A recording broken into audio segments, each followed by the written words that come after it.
السلام علیکم dear viewers, میں ہوں اشفاق چشتی۔ ابھی ہم ڈسکس کریں گے difference between objective, goal and aim. ان تینوں میں کیا فرق ہے، ان کو ڈسکس کرتے ہیں۔ آبجیکٹیو بیسیکلی لو لیول کے ہوتے ہیں اور یہ کلاس کی سطح پر ہوتے ہیں، اور گول جو ہے تھوڑا سا اس سے وسعت کے اندر ہوتے ہیں اور یہ ایک ادارے کی سطح پر یا ایک مضمون کی سطح تک ہوتے ہیں۔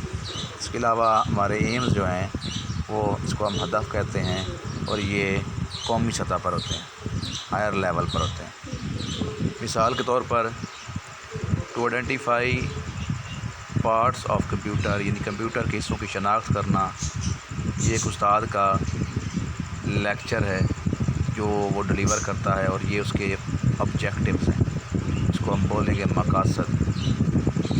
جو کلاس میں پڑھائے گا، جو اس کا ٹاپک ہوگا کلاس کی سطح پر، وہ کہلائے گا آبجیکٹیو، اور یہ محدود ہوگا، اسپیسیفک ہوگا اور کلیئر ہوگا۔ اب اس سے تھوڑا سا آگے بڑھیں تو دوسرے نمبر پہ ہیں گولز۔ تو گول کا مطلب ہے مدعا کیا ہے؟ ہمارا مدعا جس کو کہتے ہیں مدعا بیان کرنا۔ To impart knowledge and skills of computer. ہمارا مدعا کیا ہے؟ طلباء کو کمپیوٹر کی تعلیم دینا، اس کو ہم گول کہتے ہیں۔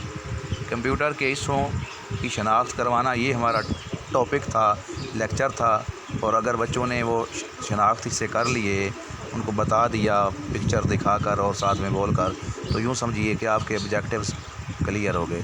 اب اگر ان حصوں کو جاننے کے بعد ان کو کمپیوٹر کے متعلق آگاہی ملی جو کہ مضمون کا مقصد تھا یا کہ ادارے کی سطح پر ان کا ایک گول سیٹ تھا، تو اب یوں سمجھیے کہ وہ بچہ کمپیوٹر سے بھی آگاہ ہو گیا۔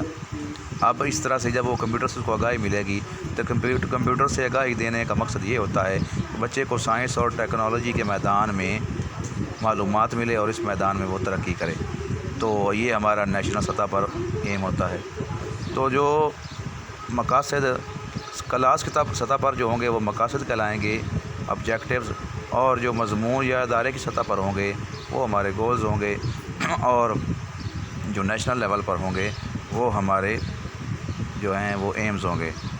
آبجیکٹیوز محدود اور واضح ہوتے ہیں، جبکہ جو گولز ہیں وہ لیس جنرل، لیس ایمبیگس ہوتے ہیں، کم یعنی کہ عام اور کم جو وہ واضح ہوتے ہیں۔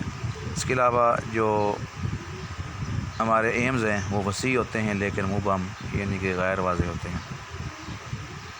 اس کے ساتھ اب اس کی اگلی سلائیڈ دیکھتے ہیں۔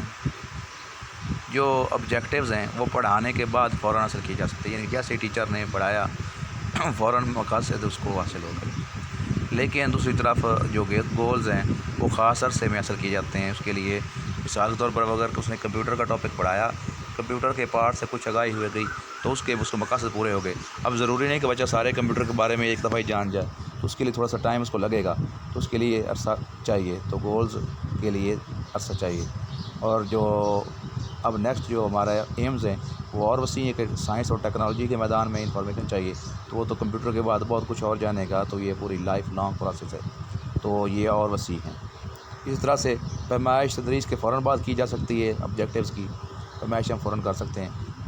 خاص عرصے کے بعد کسی حد تک پیمائش ممکن ہوتی ہے گولز کی، جبکہ ایمز کی پیمائش یا میئرمنٹ جو ہے ناممکن ہوتی ہے، کیونکہ یہ وسیع سطح پر ہوتے ہیں۔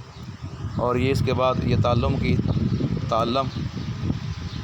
کی توقعات ہوتی ہیں، لرننگ ایکسپیکٹیشنز، کہ جو ہم نے سیکھا ہے وہ ہماری کیا توقعات تھی کہ ہم کیا سیکھیں گے، وہ آبجیکٹیوز کہلاتے ہیں۔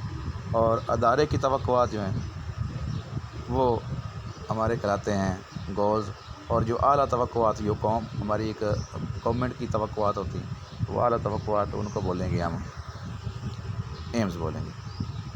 اب آبجیکٹیوز کا حصول آسان ہوتا ہے اور گول کا حصول مشکل ہوتا ہے، اور جو ایمز ہیں وہ مکمل حصول تقریباً ناممکن کے قریب ہوتا ہے کہ وہ بڑی اس کی وسعت ہوتی ہے، بڑے لمبے عرصے کے بعد وہ حاصل ہوتے ہیں۔ تو یہ تھا لیکچر۔ امید کرتا ہوں کہ اب آپ کو ڈفرینس پتہ چل گیا ہوگا کہ گولز، آبجیکٹیوز اور ایمز کیا ہیں۔ نیکسٹ ویڈیو تک اجازت دیجیے، اپنا خیال رکھیے، چینل کو سبسکرائب کیجیے۔ اللہ حافظ۔